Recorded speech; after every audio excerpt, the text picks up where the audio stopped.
उपासक के अंदर ये प्रश्न नहीं आना चाहिए कि हमें 6 महीना 1 वर्ष हो गए नाम जप करते हुए, कोई हमें परिवर्तन तो नहीं दिखाई दे रहा। 1 महीना अगर हम नाम जप कर रहे हैं या 1 वर्ष नाम जप कर रहे हैं तो ये सत चिंतन है। सत चिंतन कभी व्यर्थ नहीं होता। तुम्हें पता नहीं है कि तुम्हारे कितने अशुभों का नाश कर चुका है नाम, यदि वास्तविक आप जप रहे हैं। संचित कर्मों को पहले भस्म करता है नाम। इसीलिए नवीन उपासक को ये अनुभव नहीं होता कि नाम का फल क्या है, क्या आनंद है, क्या दुख मिटता है। इसलिए प्रार्थना है आप अपने अज्ञान के कारण कहीं नाम जपना ना छोड़ दे कि जब से नाम शुरू किया हमें कोई लाभ नहीं दिखाई दे रहा, हमें नौकरी नहीं मिल रही, हमारा काम नहीं बन रहा, हमारे दुख नहीं मिट रहे और दुख बढ़ रहे हैं। ऐसा आपको माया अनुभव कराएगी। और आपको दृढ़ विश्वास रखना है सदगुरुदेव के वचनों में, शास्त्र वचनों में,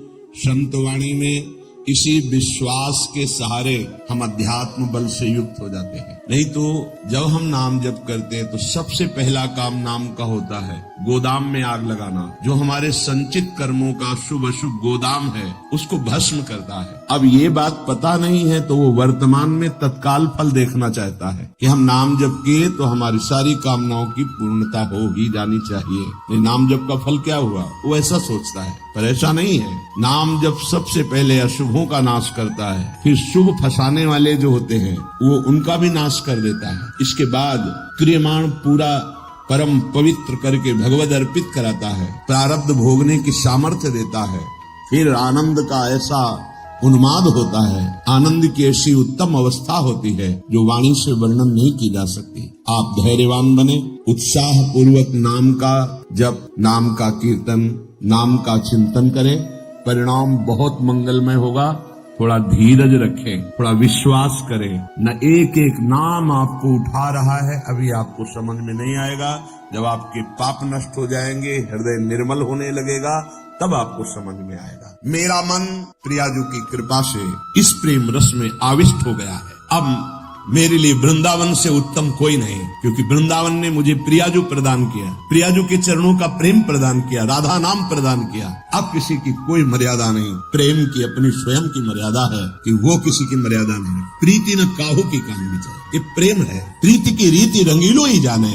अगर प्रेम का सही रूप कोई जानता है तो प्रभु श्री कृष्ण जानते हैं। इसलिए वो मर्यादा पुरुषोत्तम के रूप में जब अवतरित हुए तो एक एक मर्यादा का पालन। जब लीला पुरुषोत्तम प्रेमावतार श्री कृष्णचंद्र जी महाराज की लीलाओं को समझना सदगुरु की चरण शरण में बैठकर ही हो सकता है। जो रसिक हैं, जो लाडली लाल के रस में डूबे हुए रसिक सदगुरुदेव हैं, उनके चरणों के समीप बैठकर ही इनकी लीला समझ सकते हैं। नहीं, इनकी लीला बड़े बड़े मुनियों के लिए भी अगोचर ही है। न देवै ब्रह्मादेव न खलु हरि भक्तै न सुहृदा। ये स्वयं बाके हैं, इनकी लीला भी बाकी है। ये बाके की बाकी लीला को जिसका कहीं कुछ बाकी नहीं रह गया वही समझ सकता है। कोई भी चाह, कोई भी लालसा यदि बाकी है तो बाके की लीला को नहीं समझ सकता। जिसका हृदय समस्त कामनाओं से, इच्छाओं से रहित हो चुका है और प्रेम रस का रसिक हो गया है, वो इनकी लीलाओं को जानता है। श्रीपाद कह रहे हैं, ये मैंने इसलिए कहा कि मेरा मन श्यामा श्याम के प्रेम में अब प्रवेश कर गया और ये प्रेम पंचम पुरुषार्थ है। तो उपासक को बड़ी कृपा यदि वृंदावन धाम आने को मिले, आश्रय मिले, वास करने को मिले, उसमें विशिष्ट कृपा के सत्संग मिल जाए। सत्संग से हमारे समस्त संशयों का नाश हो जाता है और हृदय दृढ़ हो जाता है कि अब मैं मुक्त होना चाहता हूँ। जीवन मुक्त महापुरुष ही प्रेम में प्रवेश होता है। ध्यान रखना, प्रेम रस तभी प्राप्त होता है, पहले प्रेम जीवन मुक्त करता है, तत्वबोध कराता है। सर्वान वस्तु तया निरीक्ष परम स्वाराध्य बुद्धिर्मम, जो उपनिषद कहते हैं सर्वम खलमिदम ब्रह्म ने नानास्त किंचन, इसका पहले बोध होता है, फिर प्रेम रस प्राप्त होता है। जीवन मुक्त करके विदेह स्थिति से फिर वो प्रेम प्रदान करते हैं। जैसे पांचों भूले देह शुद्धि, ये विदेह स्थिति है। तब छठे भावना रास की, तब वो भावना में प्रवेश करता है। इतनी ऊंचाई हम अपने साधन बल से नहीं प्राप्त कर पाते, ये गुरु कृपा बल से। तभी कहा है, रे मन रसकन संग बिन रंच न उपजे। एक साधारण बिना साधन जानने वाले को भी प्रियाजू मिल गए। क्यों? क्योंकि सीधे रसिक कृपा और आसक्ति मेरी लाडली, मेरी प्रियाजू। वो दुनिया के शास्त्रों का परिचय नहीं जानता, सिद्धांतों का परिचय नहीं जानता, बस उसके हृदय में एक बात बैठ गई, मेरी प्रियाजू, मेरी स्वामिनी, मेरी प्राण प्रिय सखी, लाडली जू, बात बन गई। ये जन्म बंधन से, कर्म बंधन से मुक्त होना बहुत कठिन विषय, बहुत कठिन। जब शास्त्रों का स्वाध्याय करो तब पता चलता है। तभी कहते हैं भगवत प्राप्ति अत्यंत कठिन, पर वो गलत शब्द है। भगवत प्राप्ति अत्यंत सरल। संसार का राग, शरीर का राग छोड़ पाना बड़ा कठिन, इसीलिए परिणाम को वो कठिन बोल देते हैं। परिणाम को कठिन बोलने से घाटा हो जाएगा, हम डर जाएंगे कि हम भगवत प्राप्ति नहीं कर पाएंगे। हमें उत्साह रखना है कि भगवत प्राप्ति बहुत सरल है। कठिन है शरीर संसार का राग छोड़ना, और इसकी जिम्मेवारी है गुरुदेव की। बस आप उनके कथनानुसार चले तो शरीर और संसार के राग का नाश हो जाएगा। परमार्थ का स्वरूप कल के सत्संग में वर्णन किया गया कि उपासक चाहे वो गृहस्थ हो या विरक्त, यदि इस मार्ग में उन्नति प्राप्त करना चाहता है तो किसी के स्वभाव या कर्म की ना तो प्रशंसा करे और ना निंदा करे। क्यों? जब वो गलत कर रहा है तुम निंदा क्यों ना करे? तुम क्रिया को देख रहे हो लेकिन पावर को नहीं देख रहे। पावर गोविंद है उसमें, सामर्थ्य गोविंद है उसमें।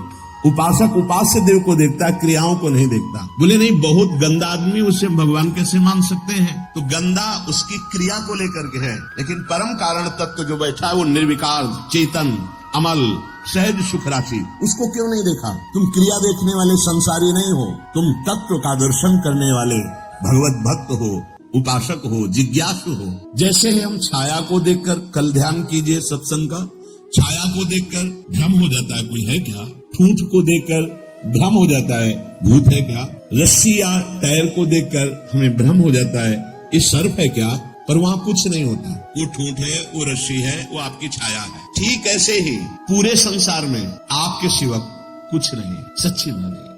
आपको भ्रम होगा, कैसे ऐसे हो सकता है? जैसे स्वप्न में आपके मन के सिवा कुछ नहीं था, उसमें दुश्मन भी थे, मित्र भी थे, भोग भी था, ना जाने क्या क्या था, पर जब जगे तभी वो झूठा समझ में आया ना। स्वप्न में तो आपको सब सत्य लग रहा था, ऐसे ही अज्ञान से युक्त होने के कारण आपको नानात्व सत्य लग रहा है। स्त्री पुरुष, अच्छा बुरा, नीच उत्तम मध्यम, ये आपको लगा। श्री भगवान कह रहे हैं बहुत गूढ़ प्रसंग है। अगर आज का प्रसंग समझ लेंगे तो प्रियाजू के चरणों में लिपट जाएंगे कि मेरे बस की बात नहीं। ध्यान से सुनिएगा। आत्मैव तदिदं विश्वम सृज्यते सृजति प्रभु। बहुत सुंदर विषय। भगवान ने अपने आप से अपने आप का सृजन किया है, दूसरा कुछ नहीं। आत्मैव तदिदं विश्वम सृज्यते सृजति प्रभु त्रायते त्राति विश्वात्मा ह्रियते हरितीश्वरः। उसने अपने आप से अपने आप को बनाया। त्रायते त्राति विश्वात्मा ह्रियते हरितीश्वरः, और अपने आप से अपने आप की रक्षा की, पालन किया। और फिर ह्रियते हरितीश्वरः, फिर अपने आप से अपना संहार किया। ये है सत्य विषय। उद्धव तस्मान् हात्मनोऽन्यस्मा दन्यो भावो निरूपितः निरूपितेयं त्रिविधा निर्मूला भातिरात्मनि इदं गुणमयं विद्धि त्रिविधम मायया कृतम। इसलिए उद्धव तुम सच्ची बातें समझो। मैं अपने आप से अपने आप को रचा, अपने आप से अपने आप का पालन किया और अपने आप से अपने आप का संहार कर लूंगा। किसको दोष दर्शन दें, किसकी निंदा करें, किसकी प्रशंसा करें? कोई दूसरा हो तब ना।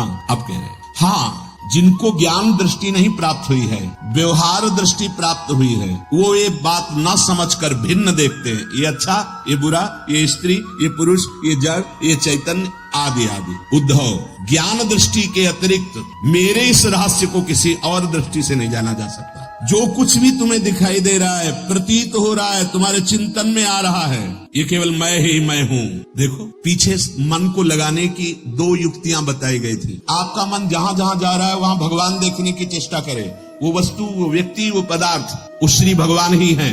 क्योंकि जब पहले सृष्टि नहीं थी तो श्री भगवान थे। भगवान ने अपने आप में सृष्टि रची तो सब कुछ भगवान है, और जब समेट लेंगे तो केवल भगवान बचेंगे। तो जहां जहां मन जाए, जिस वस्तु व्यक्ति स्थान में, उसी श्री भगवान को देखिए कि ये वस्तु, ये व्यक्ति, ये स्थान मेरे आराध्य देव बने हुए। दूसरी बात कही गई थी, जहां जहां मन जाए वहां से हटा के अपने लक्ष्य में लगाइए। बार बार मन को ऐसा करने से वो मन लक्ष्य में लग जाएगा, स्थिर हो जाएगा। अनिर्वचनीय मैं ही सब रूपों में स्वयं विराजमान हूँ। इसलिए मेरी सृजन लीला देखकर, मेरी पालन स्थिति लीला देखकर और मेरी संहार लीला देखकर मेरा भक्त विचलित नहीं होता, क्योंकि मैं स्वयं का सृजन, पालन और संहार कर रहा हूं। ये जो तीन प्रतीतियां हो रही, सृजन, पालन, संहार, अध्यात्म, अधिदैव, अधिभूत, ये बिल्कुल निर्मूल है। जैसे माया, जैसे स्वप्न में कुछ नहीं था, वैसे ही माया के द्वारा कुछ नहीं है। न सृजन है, न पालन है, न संहार है। मान सकते हो? मलिन अंतःकरण अज्ञान की स्थिति में कैसे मान पाओगे? ना होने पर ये प्रतीत हो रहा है। कैसे? ये तीन गुणों के प्रकाश से, सतोगुण, रजोगुण, तमोगुण के प्रभाव से दृष्टा, दर्शन, दृश्य, ये त्रिविधता पैदा हो गई।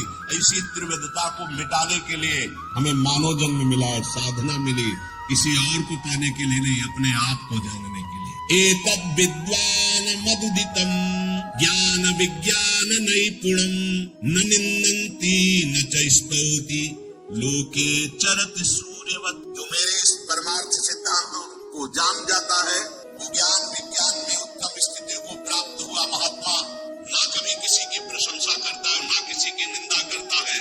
वो सूर्य के समान पूरे त्रिभुवन में समभाव से विचरता है। प्रत्यक्षेणानुमानेन निगमेनात्म संविदा आद्यंतवद सच ज्ञात्वा निसंगो विचरेदिह।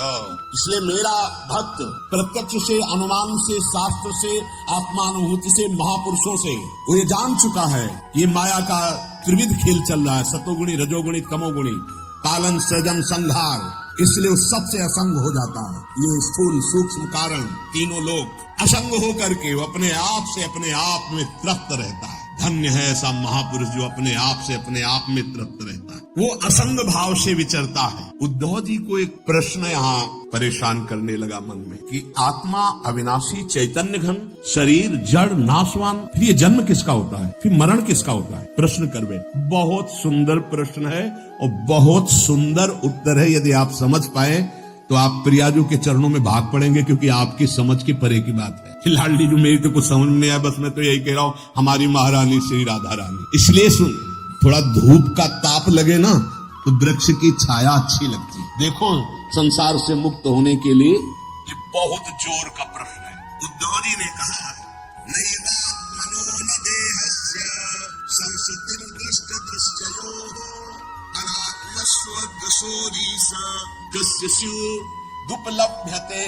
प्रभु ये चर्चा आपको मिलेगी नहीं प्राय, क्योंकि कथन और श्रवण के लिए स्थान की भी जरूरत होती है। तो यह श्रीधाम वृंदावन और यहाँ व्यक्त अव्यक्त बड़े बड़े महापुरुष पधारे हुए हैं। तुम्हारी दृष्टि नहीं है तो तुम्हें व्यक्ति समझ में आएगा। जहाँ भगवत शास्त्रों का सत्संग होता है वहाँ सनक सनंदन सनातन सनत कुमार श्री हनुमान जी महाराज बड़े बड़े महाभागवत पधारते हैं और उन्हीं के सानिध्य से समझ में आ सकता है। ये विशुद्ध भागवत परमार्थ मार्ग है। उद्धव जी ने पूछा कि भगवान, ये जो आत्मा है ये दृष्टा है और शरीर जो है ये दृश्य है। आत्मा स्वयं प्रकाश है और देह जड़ है।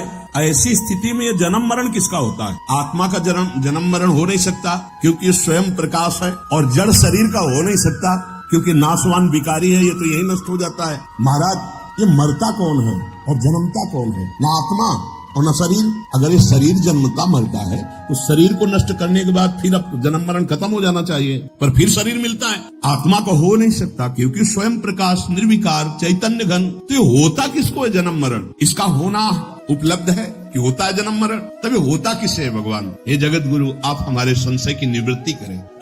आत्मा व्ययो गुणः शुद्धा स्वयं ज्योतिरनावृतः अग्निवद्दारो वच्चिद्देहा कस्येह संसृतिः।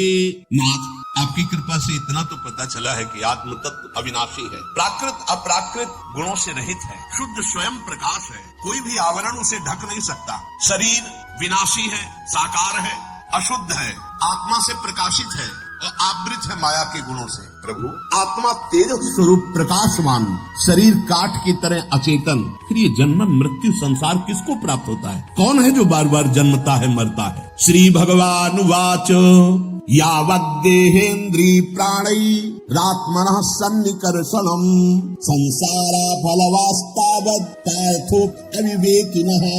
भगवान श्री कृष्ण ने कहा, प्रिय दो, बहुत तुमने विशुद्ध परमार्थ के स्वरूप का प्रश्न किया है। यद्यपि इस संसार का ज्ञान में कोई अस्तित्व नहीं है, अज्ञान के कारण ये भास रहा है, पर ध्यान देने योग्य बात, जब तक ये देह का अभिमानी है, मैं स्त्री मैं पुरुष, मैं ये देख रहा हूँ, मैं खा रहा हूँ, मैं बोल रहा हूँ, इंद्रियों का अभिमानी है, प्राणों का अभिमानी है, तब तक आत्मस्वरूप जो निर्विकार सच्चिदानंदमय है, इस भ्रांति के कारण बार बार जन्म और मरण को प्राप्त होता रहता है। यद्यपि ना उसका कभी जन्म होता है ना मरण होता है, फिर भी भ्रांति, ये भ्रांति स्वप्न की तरह है। अर्थे हृद्यमाने पी संस्कृतिर्न निवर्तते ध्यायतो विषयानस्य स्वप्ने नर्थागमो यथा।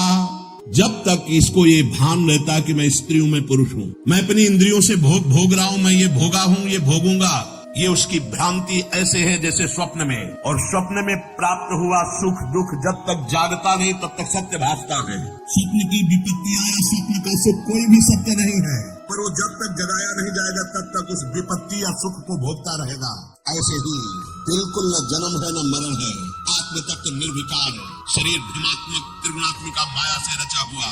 पर जो साधक, जो मनुष्य अपने को स्त्री या पुरुष मानकर और विषय भोगों का चिंतन करता रहता है, वो अज्ञानी स्वप्नवत भोगों में फंसा हुआ जन्म मरण रूपी संसार से कभी निवृत्त नहीं हो सकता।